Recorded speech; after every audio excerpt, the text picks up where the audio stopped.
பாராளுமன்ற தேர்தலா ஜனாதிபதி தேர்தலா?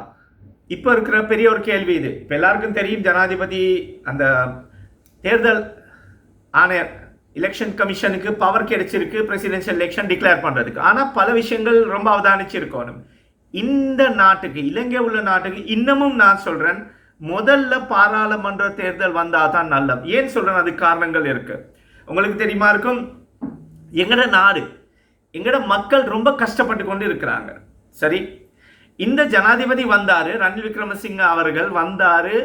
கோட்டாபே ராஜபக்ச அந்த ஓடிப்போன ஜனாதிபதியோ விரட்டி விட்ட ஜனாதிபதியோ பங்களாதேஷ்ல அந்த பிரச்சனை ஒன்று நடந்து கொண்டு இருக்கு. ஆனா அவரோட காலத்தை அந்த கவர் பண்ணதான். நிறைவேற்ற அதிகாரம் உள்ள ஜனாதிபதி கிடைச்சாலும் மக்கள் மத்தியில தேர்ந்தெடுத்த நிறைவேற்ற அதிகாரம் உள்ள ஜனாதிபதி அல்ல. அவரை 132 134 133 பேர் தேர்ந்தெடுத்து இருக்கிறாங்க. அது மொட்டு அரசாங்கத்தில். மொட்டு அரசாங்கத்தில் இருக்கிற ஆட்கள் தான், அந்த மொட்டுடைய அரசாங்கம் தான் இன்னமும் நிற்கிது. ஐக்கிய தேசிய கட்சியோட அரசாங்கம் இது எங்கட அதெல்லாம் இப்போ ஐக்கிய தேசிய கட்சிக்காரன் வந்து மொட்டைகாலா இல்லாட்டி இப்போ மொட்டுக்காரன் ஐக்கிய தேசிய கட்சியா யாருக்குமே தெரியாது. அதுக்கு முக்கு அடிக்கிற சில முஸ்லீம் கட்சிகளோ மற்ற சின்ன சின்ன கட்சிகளோ எல்லாம் இருக்கு, எல்லாம் கூட்டணியாக செஞ்சு கொண்டு இருக்கிறாங்க. இந்த வீடியோ தமிழ் விளங்கக்கூடிய மக்களுக்கு போகணும். நான் சிங்கள பாஷையில் போட்டேன், பார்லிமெண்ட் வர்ணியாது ஜனாதிபதி வர்ணியாது துரோகின் வச்சாயேன்னு சொல்லி நான் ஒரு ஹெடிங்கில் போட்டேன். மாஷால்லா அல்ஹம்துலில்லாஹ் ரொம்ப ரீச் ஆகிருக்கு பெரும்பான்மை சகோதரர்கள் மத்தியில். அதில் சிங்களம் தெரிஞ்ச முஸ்லீம் ஆட்களுக்கும் நல்லா இது ரீச் ஆகிருக்கு. ஆனால் இது ரொம்ப முக்கியம், வடக்கு கிழக்கு மத்தியத்தில் இருக்கிற இலங்கை உள்ள முஸ்லீமோ தமிழ் பேசும் மக்களுக்கு. இன்னைக்கு ஒரு கேள்வி ஒன்று வந்திருக்கு எனக்கு. தமிழ் சகோதரர்கள் தன்னுடைய ஒரு ஜனாதிபதி பிரதிநிதியை போடுவாங்க ஜனாதிபதி தேர்தலுக்கு. அந்த கட்ஸ் எங்கட இலங்கையுள்ள முஸ்லிம்களுக்கு இருக்குதான்னு சொல்லி பெரிய ஒரு கேள்விக்குறி. நான் அது சொல்லலாம் செய்வாங்களோ இல்லையான்னு சொல்லி. ஏன் எங்கட ஆட்களுக்கு தேவை தன்னுடைய சலுகைகள் எடுத்து தொங்கிக்கிட்டு போறது, பிடிச்சிட்டு தொங்கிக்கிட்டு போற பழக்கம் இருக்கு. ஏன் அவங்களோட சலுகை என்ன கிடைக்கும்? சலுகை அரசியல் தானே நாங்க செஞ்சு கொண்டு எங்கட பெரிய பெரிய பேர் போட்ட கட்சிகள் எல்லாம் செஞ்சு கொண்டு இருக்கிறாங்க. கொள்கை அரசியல் என்றது இல்லை. மக்களுக்கு என்ன சொல்லணும்னா, கொள்கை இல்லடா எங்கள்கிட்ட அப்படின்னு சொல்லி காட்டிக்கொள்றாங்களோ தெரியாது. இப்ப உதாரணத்துக்கு சொல்றேன், எங்களுடைய எதிர்காலம் தான் இல்லாமலே போயிடுச்சு. எங்களோட வயசுள்ள எதிர்காலம் இல்லை. எவ்வளவு காலம் வாழ போறோமோ எல்லாம் 50 தாண்டிட்ட முடிஞ்சு கதை. எப்போ போயிடுவோமோ எப்போ புள்ள தட்டிடுவாங்களோ எங்களுக்கு தெரியாது. அல்லாஹ் ஆலம். அல்லாஹ் எங்களே நல்ல ஹிஃபாசத்லையும் காப்பாத்திட்டு எங்க நேர் வழியை காமிக்கணும். ஆமீன். அதோட எங்கட பிள்ளைகளோட பிள்ளை அவங்களோட எதிர்காலம் ரொம்ப கிரைசிஸ்ல இருக்கு. நான் சொல்றதுல ரொம்ப மனவர்த்தமோடு தான் சொல்றேன். ஏனென்றால் நினைக்கவானம் ஜனாதிபதி தேர்தல் வந்த உடனே எல்லாம் சரியா போயிடும். இல்லை, இதே பார்லிமெண்ட் தான் இருக்க போகுது. இதே பார்லிமெண்ட்ல இருக்கிற கள்ளன் வல்லேன்னு தானே 99% பேர் கள்ளன் வல்லேன்னு தானே சொல்றாங்க. 99% பேரா, ஒரு வீதம் 225 பேர்ல ஒரு வீதம் நல்ல ஆட்கள் இருப்பாங்க. மற்ற 99 பேரும் கள்ளன்வல். சமுதாயத்தை ஈடு வச்சு, மக்களை ஈடு வச்சு அவங்க செய்யற அரசியலுக்கு நாங்களும் கை தட்டிக்கிட்டு இருக்கிறோம். வேற மாதிரி கை தட்டுற குரூப் ஒன்று இருக்கு. அந்த மாதிரி ஆவிட்டோமா என்று சொல்லி ஒரு டவுட். எல்லாம் காப்பாற்றணும். அந்த தன்னுடைய காசு, தன்னுடைய வாழ்க்கையை எடுத்து போறதுக்கு தன்னுடைய உடம்ப விற்கிற அந்த தொழில ஆண் இருக்கலாம் பெண் இருக்கலாம், அப்படி போற ஆட்களும் அதை நான் அனுமதிக்கிறது இல்லை. அது தப்பு. அது ஆனால் அனுமதிக்கிறது இல்லை. ஆனால் இதுக்கு மேலே உங்களுக்கு விளங்கப்படுத்துறதுக்கு ஒரு உதாரணம் இல்லை. அவங்களும் அந்த கடைசி நேரத்தில் தான் அந்த லெவலுக்கு போவாங்க. ப்ரொஃபஷனலாக செய்கிற ஆட்கள் இருக்கிறாங்க, ஆணோ பெண்ணோ, அது வேற விஷயம். அதுவும் தப்பு தான். ஆனால் அவங்க அந்த எடுக்கிற காசுக்காவது ஜஸ்டிஸ் நியாயம் செஞ்சு சர்வீஸ் கொடுப்பாங்கன்னு கேள்விப்பட்டிருக்கிறேன். சரி, ஸோ கேள்விப்பட்டிருக்கிறேன், ஞாபகம் வச்சிருங்க. ஸோ இந்த விஷயத்துக்கு எங்கட ஆட்கள், எங்கட அரசியல்வாதிகளை நீங்க அனுப்பி இருக்கிறீங்க, அவங்க அது ஜஸ்டிஸ் செய்யறாங்களா உங்களுக்கு? கட்ஸ் இல்லையா யாருக்கும் செய்யறது? பாராளுமன்ற தேர்தல் வந்தா தான் மாற்றம் ஒன்று வரும். இல்லாட்டி போனா அது 113 ஒரு கட்சிக்கு கிடைக்க கூடாது. இன்ஷா அல்லாஹ் கூட்டணி அரசாங்கம் ஒன்று தான் வரணும். இப்ப இந்தியாவில் பாருங்க, 2 தடவை மோடி பிரதமர் வெத்தினார். எப்படி? இந்துத்துவ அந்த இது பிரச்சனை எடுத்துட்டு தான் அவர் வெத்தினாரு. ஓவர்வெல்மிங்லி மெஜாரிட்டி எடுத்தாரு. ஆனா இந்த முறை அதுக்கு எடுக்க போவல்ல.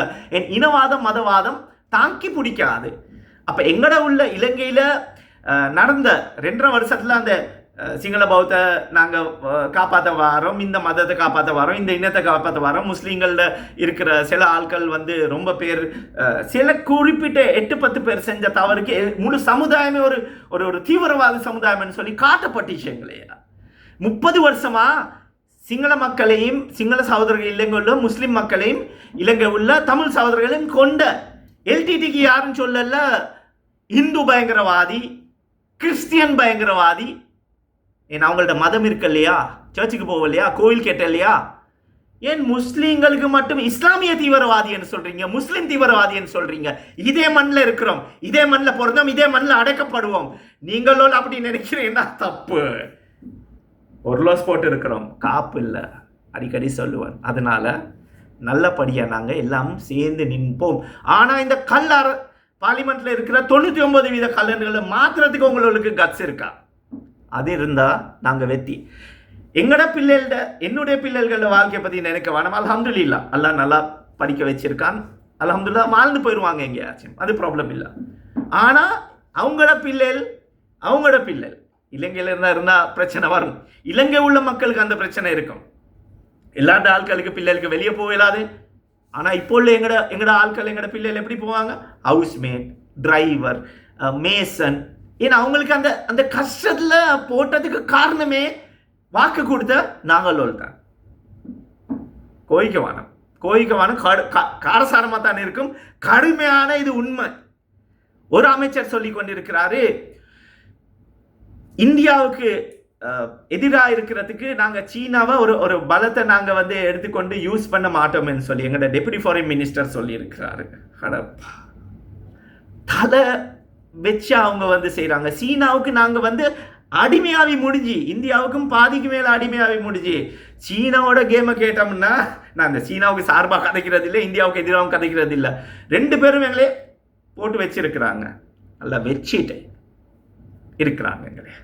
இனி இதுக்கு மேலே எனக்கு சொல்கிறதுக்கு ஏலாது. என்ன பல விஷயங்கள் இருக்குது, பல விஷயங்கள் சொல்ல வந்தேன்.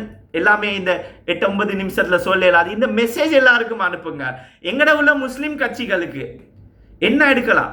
அவங்களுக்கு தேவை இப்போ ஒரு ஜனாதிபதி ரணில் விக்ரமசிங்கோட பின்னாடி போனா எனக்கு கிடைக்குமா? சஜித் பிரேமதாசோட தொங்கிட்டு போனா பின்னாடி போனா எனக்குமா? அன்ரோகுமாரிக்கு பின்னாடி போனா கிடைக்குமான்னு சொல்லி தமிழ் சகோதரர்கள் இருக்கிற கட்ஸ் எங்கட ஆட்களுக்கு குறவு.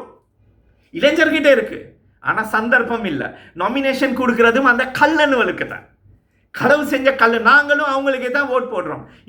உங்களோட ஓட்டை ஒன்றோ ரிஜெக்ட் பண்ணி வாங்க, ஒன்றோ இவங்கள ரிஜெக்ட் பண்ணுங்க. ஒருக்கா ரிஜெக்ட் பண்ணி பாருங்க. இதை விட கீழே கஷ்டத்துக்கு போக மாட்டீங்களே. நாடு பங்களூர் சரி, ஜனாதிபதி சொல்றாரு 2048 நாடு டெவலப் ஆகும். அவருக்கே 76 வயசு, 75 76 வயசு. இன்னொரு 2048 வரைக்காட்டி வாழவே மாட்டார் இன்ஷா அல்லாஹ். ஏனென்றால் அப்படி இன்னைக்கு உலகம். என்னுடைய ஃப்ரெண்ட் ஒருத்தர் 39 வயசு, ஒருத்தர் 42 வயசு, ஒருத்தர் 35 வயசு, ஒருத்தர் 46 வயசுலேயே போய் சேர்ந்துட்டாங்க.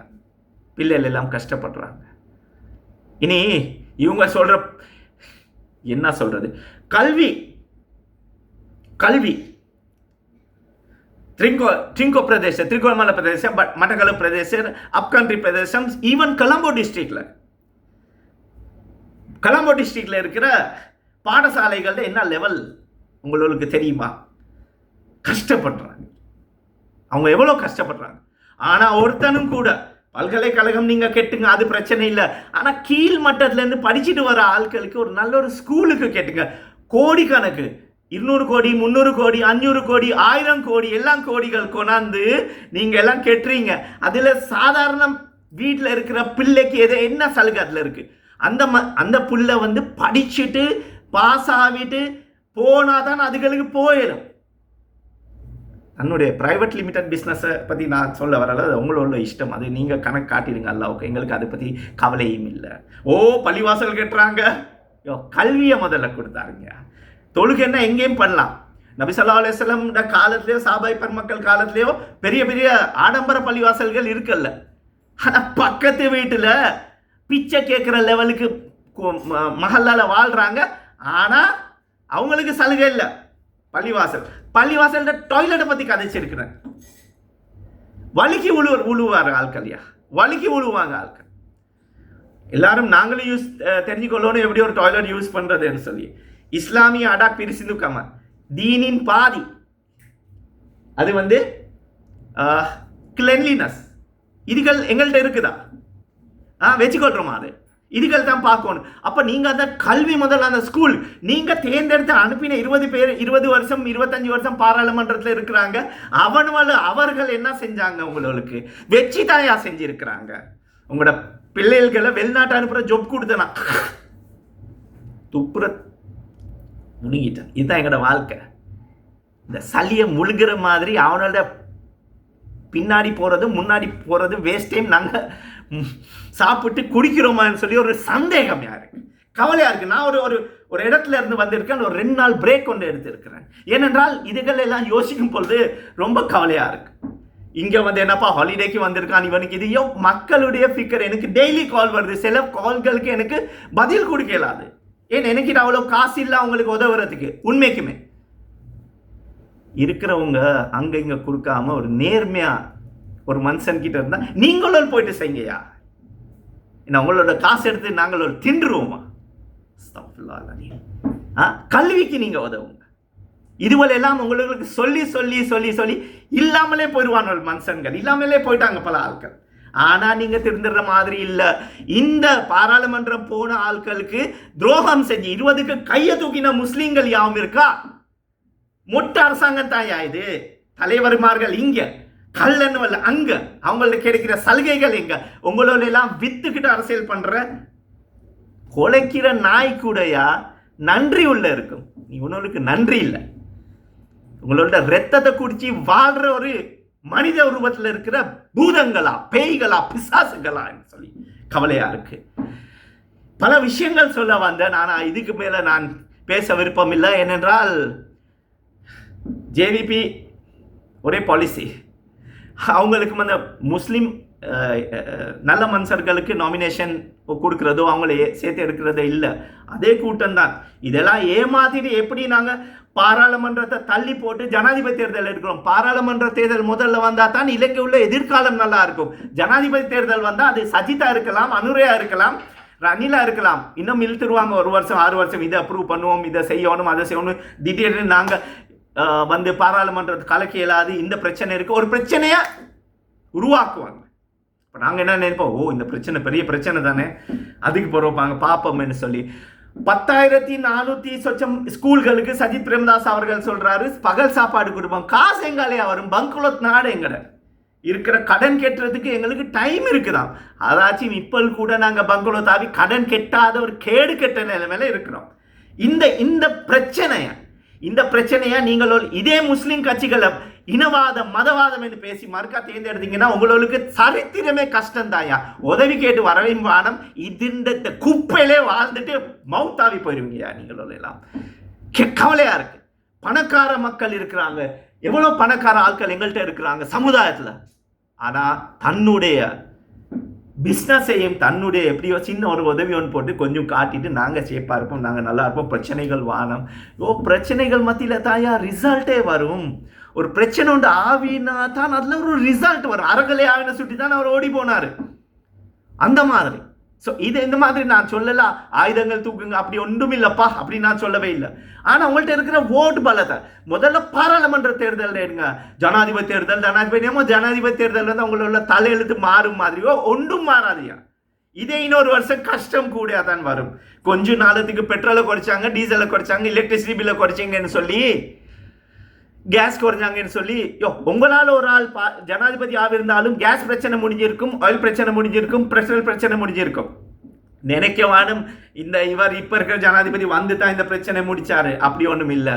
சும்மா இருந்து மக்களா விரட்டி எடுத்த நிராகரிச்ச கட்சியில் இருக்கிற ஆட்களுக்கும் நாங்கள் தாயா எங்களோட வரியில் அவங்களுக்கு சம்பளமும் அவங்களுக்கு போகிற ஸ்காட்டும் அவங்கள போகிற ஸ்காட்டா யாராவது வீடியோ எடுத்தாலும் ஜெயிலுக்கு போடுறது. அடே அவனே மக்கள் நிராகரிச்ச அன்னைக்கு அனுர சொன்ன மாதிரி மக்களே அவனை நிராகரிச்ச ஒருத்தன் அவனுக்கு போட்டு வீடியோ பண்ணிட்டு பிடிச்சிட்டு போட்டு அப்ப இன்னும் எங்கால பொண்ணு 76 வருஷமா இதே தான். இவங்க நல்லா இருந்தா இப்ப நல்லா புதுசா செய்வோம். நான் புதுசா வச்சு செய்ய போறீங்க, நான் குளிப்பாட்டி வந்து கிளீன் பண்ணி மறுக்கா செய்ய போறீங்களா? வெக்கம் இல்லையாடா? ஏன் செய்யணும்னா இப்பவே செஞ்சிருக்கலாம். 14 நிமிஷம் ஆயிடுச்சு, 15 நிமிஷம். இன்ஷா அல்லாஹ் மீண்டும் சந்திக்கும் வரை பாராளுமன்ற தேர்தல் தான் இலங்கைக்கு நல்லம். நான் ஷிராஸ் யூனுஸ். இந்த மெசேஜ் எல்லாம் தமிழ் பேசும் மக்களுக்கு அனுப்பிங்க. சிங்களத்தில் பாஷையில் பேசினது எல்லாருக்கும் போயிருக்கு. ஐவான் அஸ்ஸலாமு அலைக்கும், வணக்கம். எங்களுக்காக துஆ செய்யுங்க, எங்களோட சேஃப்டிக்காக. ஜஸாக்கல்லாஹ். அஸ்ஸலாமு அலைக்கும்.